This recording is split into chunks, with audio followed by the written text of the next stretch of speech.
Eu sei que é noite de ceia, e eu sou doutrinado, ensinado assim, que no culto de ceia se prega uma palavra referente à Santa Ceia do Senhor, mas também fui instruído e ensinado, tanto na Nazareno como na Assembleia, que temos que estar ouvindo a voz do Espírito Santo, para aquilo que Ele quer ministrar ao coração, não meu somente, mas da igreja do Senhor, a igreja dele.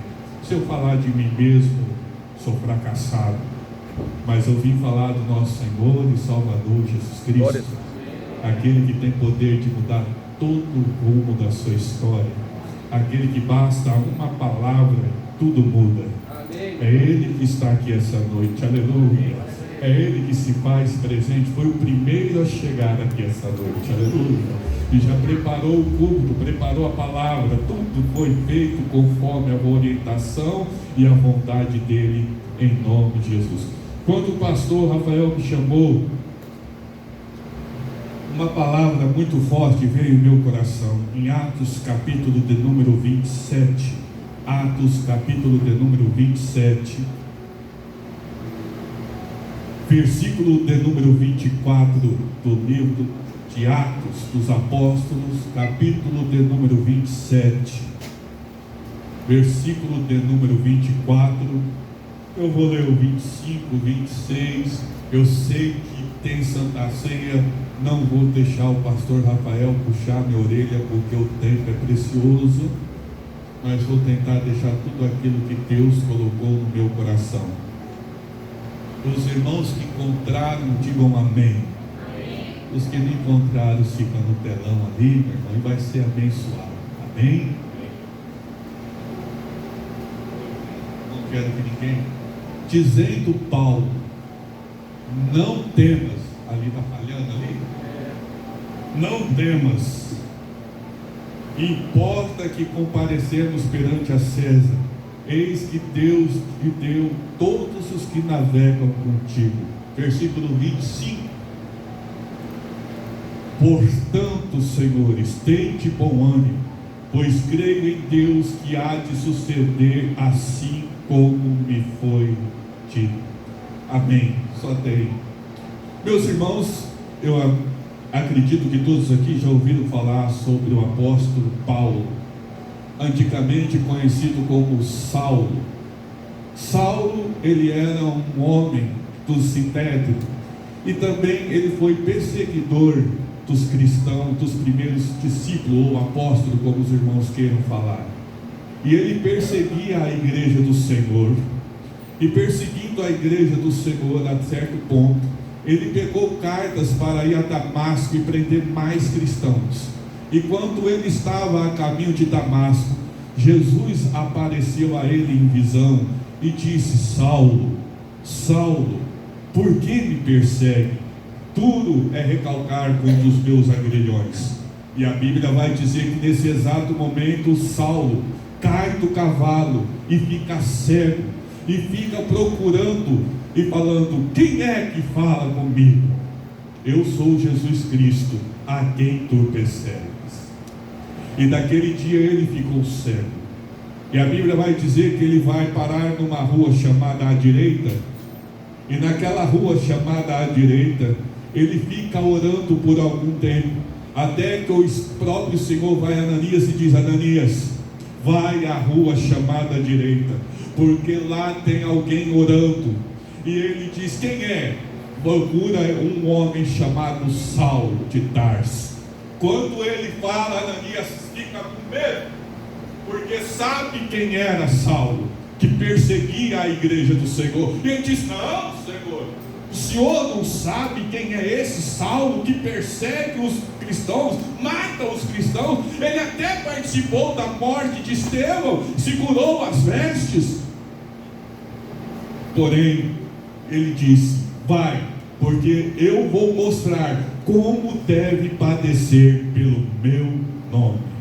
E a Bíblia diz que Ananias vai até a casa da rua chamada direita, coloca a mão em Saulo, e quando ele começa a orar, a palavra de Deus vai dizer que caiu as escamas dos olhos de Saulo como escamas de peixes, e ele voltou a ver. Sendo assim, ele então tem um transformação.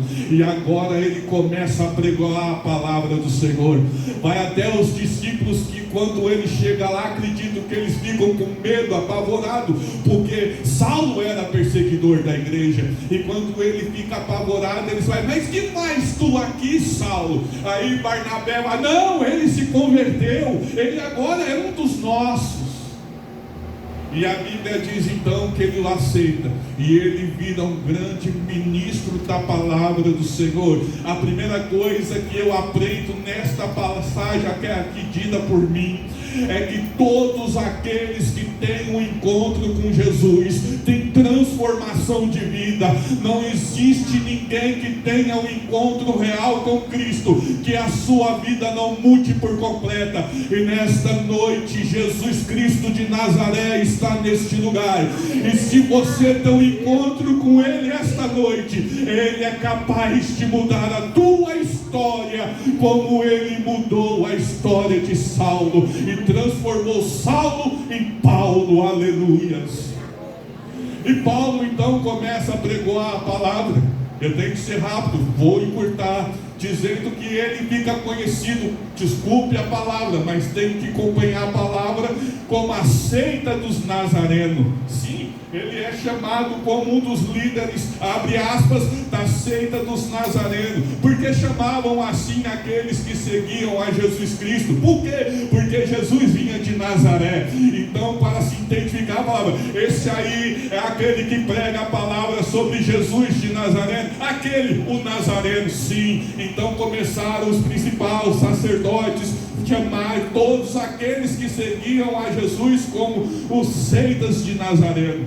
E assim, meu irmão, foi crescendo a palavra através de Paulo, até que um dia Paulo volta a Jerusalém. E quando ele volta para Jerusalém, ele vai levar as ofertas aos irmãos, aos discípulos que ali estão, mas ali já estavam tentando tramar contra a vida de Paulo. Então Paulo é preso, e quando Paulo é preso, ele então chega e diz: olha, eu sou romano, sou romano de nascença, e exijo que seja julgado por Roma. Quando ele diz isso, assusta todos aqueles que estão ali, porque queriam que ele fosse julgado e morto por aquele. Mas não, quando ele diz que ele é um soldado, que ele é um romano por natureza, então tem que ser julgado por Roma. Por que eu estou dizendo isso? Para você entender onde eu quero chegar. Logo, logo você vai entender. Quando então pega o Paulo e começa a levar ele para Roma, você vai ouvir entre Atos capítulo de número 24, 27, que ele começa então a navegar por algumas ilhas, até que ele então, um anjo chega a ele e diz: Paulo, escute, haverá avarias, haverá momentos difíceis nesse navio, mas nenhum dos que estão aqui perecerão, porque o Senhor está contigo. Porém é da vontade de Deus que assim se suceda, porque você tem que chegar em Roma, não vai deixar de chegar em Roma. E assim já começa a ministrar a palavra. Por quê? Porque quando Paulo está a caminho de Roma, um anjo lhe aparece e diz a ele: haverá uma grande tempestade e o barco vai naufragar, mas nenhum dos que estão com seus, ao todo os 267 perecerão, porque o Senhor guardarão todos que aí estão. E a Bíblia então vai dizer que começa a vir a tempestade, conforme o anjo lhe avisou a Paulo. Então Paulo levanta-se do barco e diz a todos que ali estão: varões, acalmai, aqueitai-vos, porque o Senhor está conosco, nenhum de nós vamos perecer, porque Ele tem cuidado de nós. Porém o barco quebra, vai a naufrágio. Todos começam a se salvar através de uma talba do barco. Outros que soubessem a nadar começam a ir também. E eles chegam a uma ilha, a ilha de Malta. E aqui começa a palavra: o barco quebrou e eles foram parar na ilha de Malta. Observa que o versículo que eu li está dizendo que o Senhor assim o quis. E eles vão parar na ilha de Malta. A quem sonha em ser missionário ou alguém que já viu sobre missões sabe a importância da ilha de Malta na história da igreja. Foi ali que Paulo entrou. E quando ele chega, todos tinham acabado de sair do mar. Ele chega em uma ilha e ele descobre que aquela ilha tem o nome de Malta. E ali prepara uma fogueira. E quando eles estão preparando a fogueira, diz que Paulo vai ajudar a colocar fogo na fogueira. Ele coloca lenha. Quando ele vai colocar lenha, uma víbora morde ele. E quando morde ele, essa víbora, ele sacode o braço, lança ela no fogo.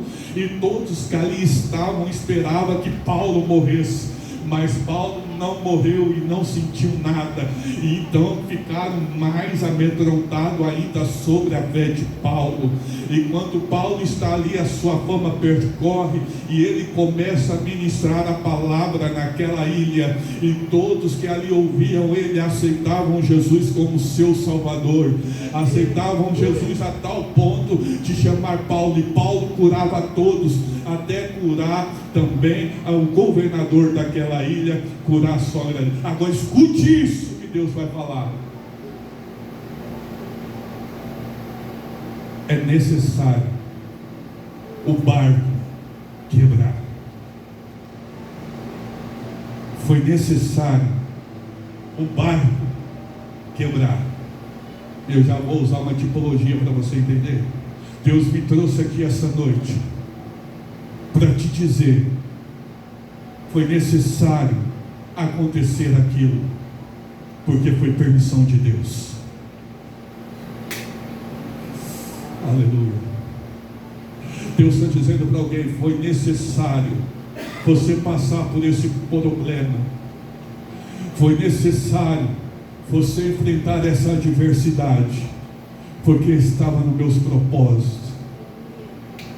Pastor, é difícil? Às vezes você pergunta assim: pastor, por que Deus permite? Pastor, por que eu sou crente, eu passo? Pastor, por que eu sou fiel e estou passando? Deus me trouxe para te dizer: às vezes é necessário o barco quebrar, para você ter experiências profundas com Deus. Deus permite você passar por algo que você jamais pensaria, mas Ele está deixando você passar para mostrar o cuidado que Ele tem com a tua vida, porque nos mínimos detalhes Deus está com você. Aleluia. Glória a Deus, glória a Deus, glória a Deus. O barco quebrou na minha vida por esses dias. Eu gosto de falar de mim, irmão. Ninguém está eu chorando. Ele sabe o que eu passei. O barco quebra do nada. E na hora que o barco quebra, mesmo tendo Deus, nós questionamos por quê? E você vai para o teu quarto, vai para o teu cantinho, e você vai orar, e o céu parece de bronze, a oração não sobe ao seu entendimento, abre aspas. E você questiona, você faz pergunta, você procura pecado em você procura falha, você procura os seus erros para tentar entender por que o barco quebrou, tipificando.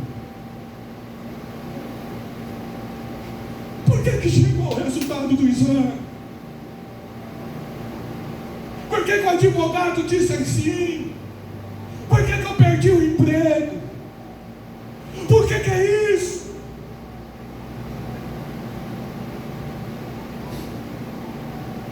Há uns porquê que a gente não entende. Porque para Moisés, Deus teve, como se pode dizer, um balainho de palha colocado no rio, e colocou ele num cesto e lançou ele no rio. Era necessário que naquela época os egípcios quisessem matar os hebreus, que nascesse menino. Por que aquela mãe teve que se despedir daquele menininho, colocando no cesto e torcendo para ele viver? Era o propósito de Deus que naquele momento tentasse matar os hebreus. Aquela mãe cortou o máximo, colocou no cesto, e todo mundo conhece a história de Moisés. Tem coisas que é necessário nós passar, que hoje não entendemos, mas amanhã você vai entender o porquê está passando. Para José foi uma cisterna. Com 17 anos, melhor da vida dele, os irmãos jogam ele em uma cisterna. A cisterna foi o barco quebrado dele, que ele poderia falar pronto, mas foi o plano de Deus na vida de José. Eita glória! Tem outra coisa. Para Abraão, foi ele acordar um dia todo orgulhoso e Deus falar a ele: dá o seu filho para mim como sacrifício. Como nós conhecemos a história, até entendemos, mas se passa um pouquinho só por Abraão. Esperou tanto aquele filho,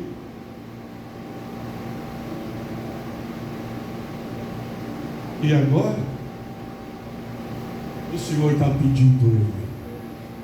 Quando ele chega no altar para sacrificar aquele filho, e eu gosto de conjecturar, ele está subindo o Moriá, e o menino olha e diz: pai, eu estou vendo o martelo, eu estou vendo o cutelo,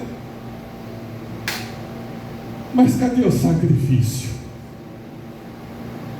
Ele olha para o filho e diz: Jeová Jiré, Deus proverá. Aquele momento, para ele, o barco estava quebrando.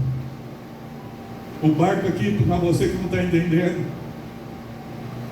é aquilo que se desfaz da tua vida do nada, aquilo que de repente está tudo errado do nada. Seus propósitos, teus planos. Estava contando com aquele emprego, a porta fechou. Chegou no consultório, falou, orei a noite toda. Quando eu chegar lá, o médico não vai falar que Deus abençoe. Chegou o médico e falou: não, Deus não fez nada, você continua.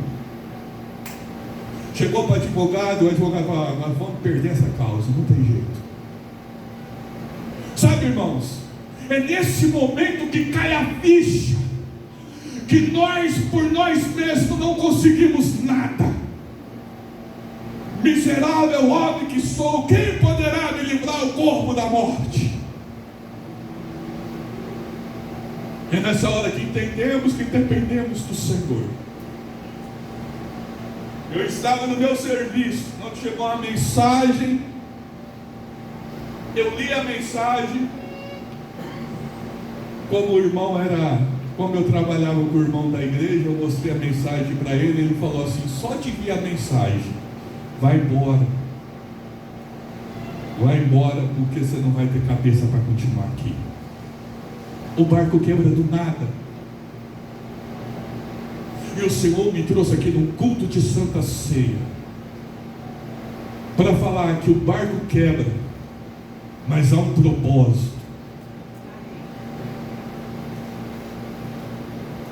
Tem muita gente, ou muitos, que tudo que está de errado atribui ao diabo.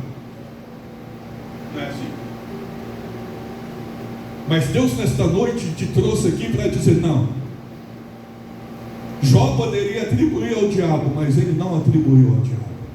Ele disse: o Senhor me deu, o Senhor me tomou, bendito seja o nome do Senhor.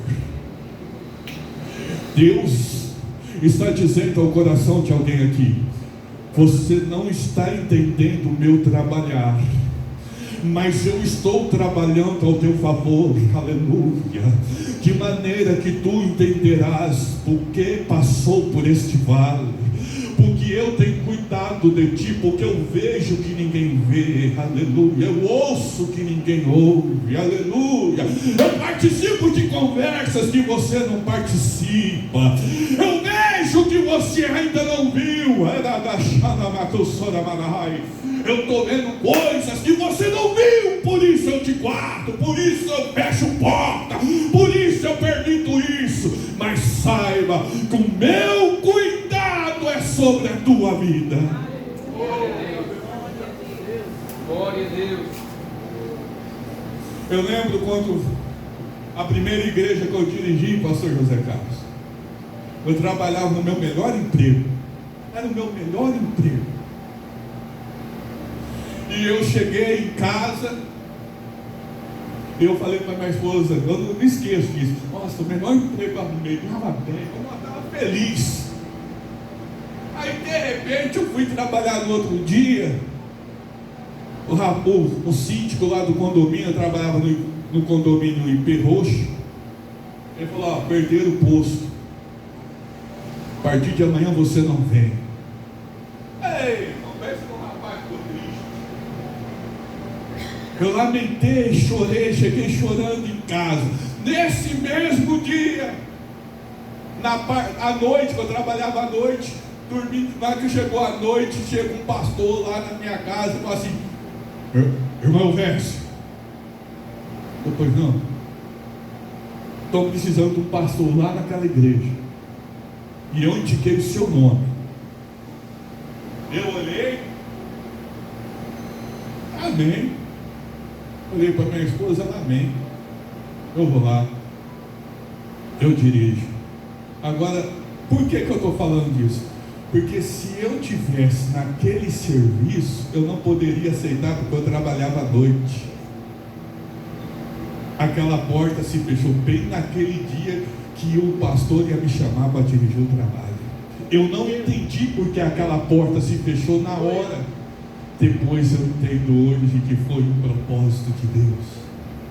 Deus tem um propósito na tua vida, e não tem diabo, não tem macumba, não tem inveja, não tem nada que vai impedir o operar de Deus na sua vida, porque Deus tem cuidado e vela pela sua vida. Às vezes Ele permite o caos para revelar a você o poder e o tamanho dele na sua vida. Eu já falei isso aqui, e talvez vocês vão me chamar até de repetitivo, mas só se conhece um Deus que abre porta quando se fecha. Só conhece um Deus que cura quando se fica doente, não é assim, meu irmão? Agora escute isso. Escute isso. Nós queremos contar testemunho. Quem gosta de contar testemunho? É bom, né, irmão? Contar testemunho. Maravilha! Oh, glória! Subir aqui, o pastor Rafael Malafaia subir aqui e falar assim. Subir aqui e falar assim: meu irmão, vem contar o testemunho. Aí você vem. Aí você conta, eu venci, eu fiz aquilo. E o processo que você passou? Quem tem coragem? Quem tem coragem de suportar o que você suporta? Quem pode falar da estrada que você caminha se só os seus pés caminham por ela? Ninguém, né? Por isso que Deus, aleluia, está bradando no meu coração para te dizer: eu sou teu amigo, eu sou teu auxílio, eu sou teu socorro, aleluia. Eu velo pela minha palavra para se cumprir na tua vida. Não temas, não te espante, não te assombre, não desanima. Pelo amor de Deus, pastor, está doendo, pastor, está difícil, o barco quebrou faz pouco dia. Eu preciso da intervenção de Deus, eu preciso de uma resposta, de uma orientação, pastor, eu preciso de alguma coisa. Deus te te dizer: não temas, porque eu cuido de tudo por você. Apenas me adore, me glorifique, me exalte. Operando eu, quem impedirá?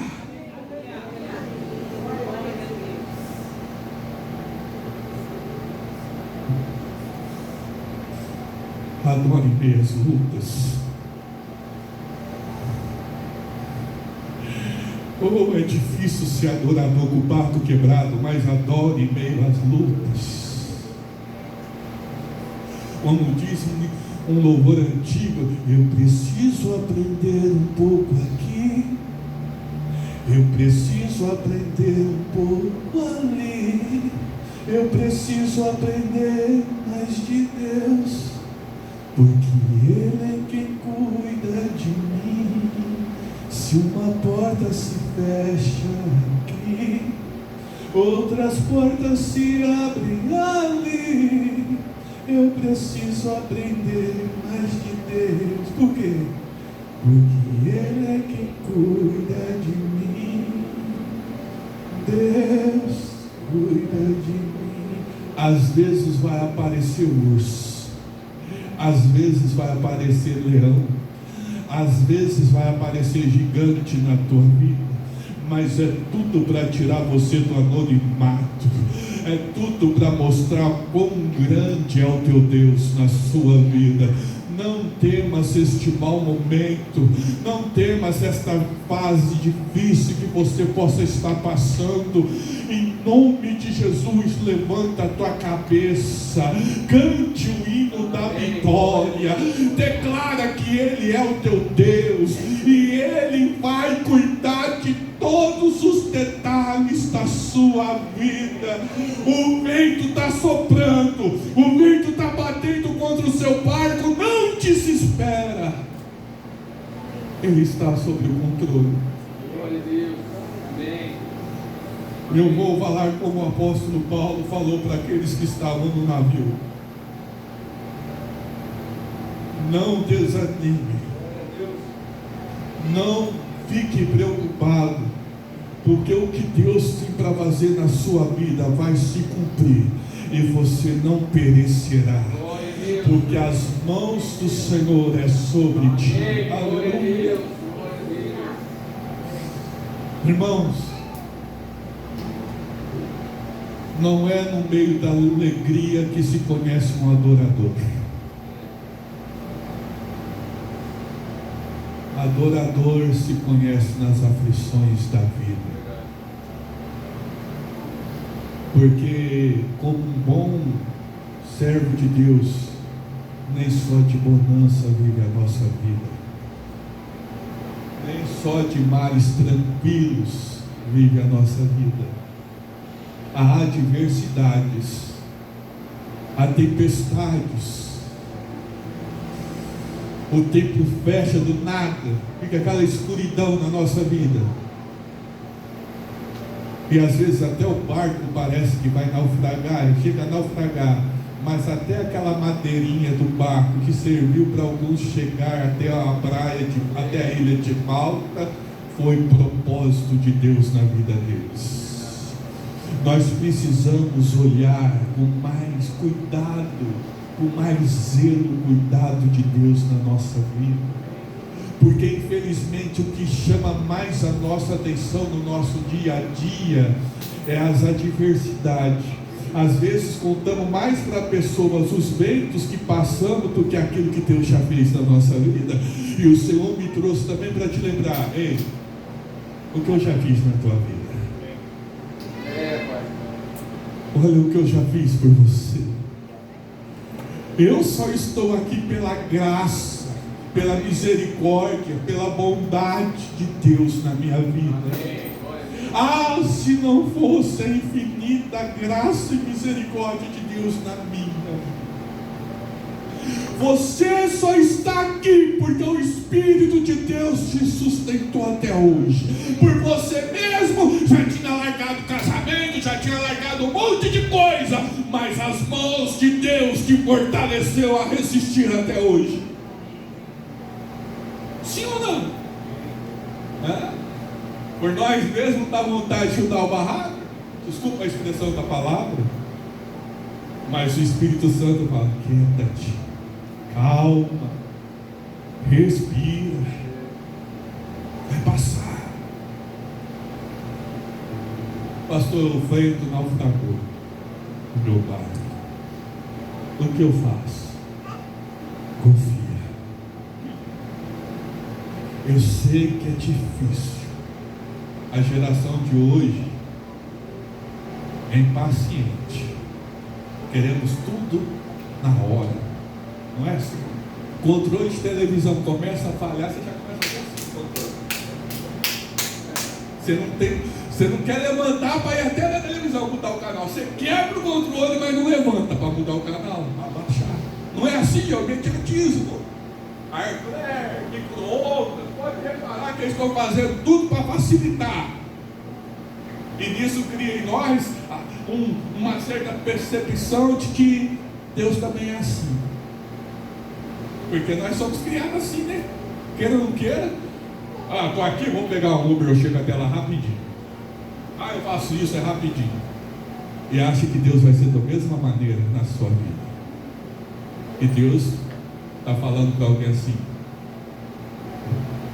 não acabou o processo, confia só.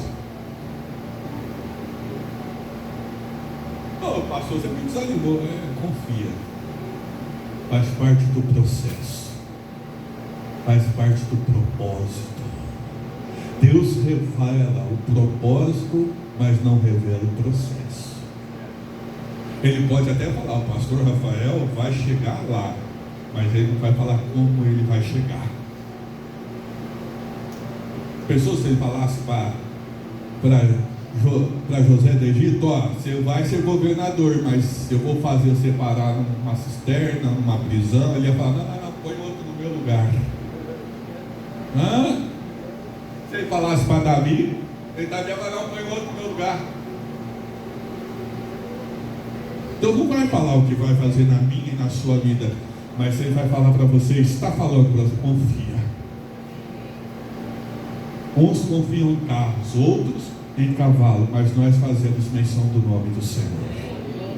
Ele é o nosso auxílio, Ele é o nosso socorro. Glória a Deus, glória a Deus. Amém, meus irmãos? Ergue tua cabeça, respira e faça como o Salmo de número 37 manda. Entrega teu caminho ao Senhor, confie nele, e Ele, vamos ver se estão bem ensaiados. E Ele, não, eu quero te falar tudo para mim ver se está. E Ele, não é mais ou menos, algumas coisas, talvez, Ele está falando.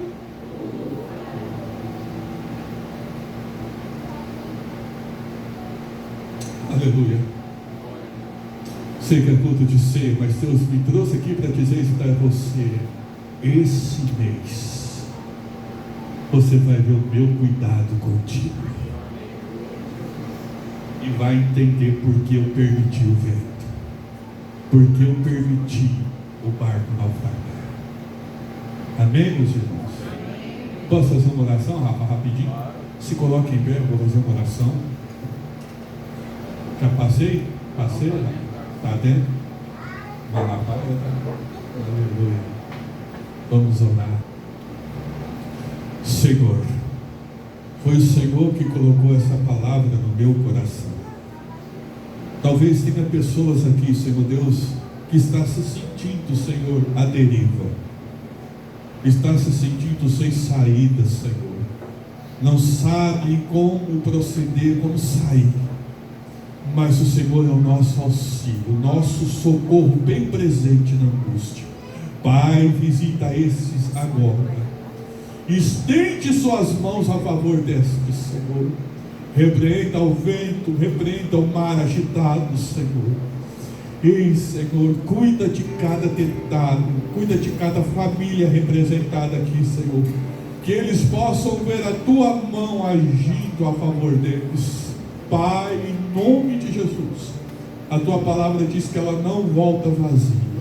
Então faz conforme o teu querer, em nome de Jesus.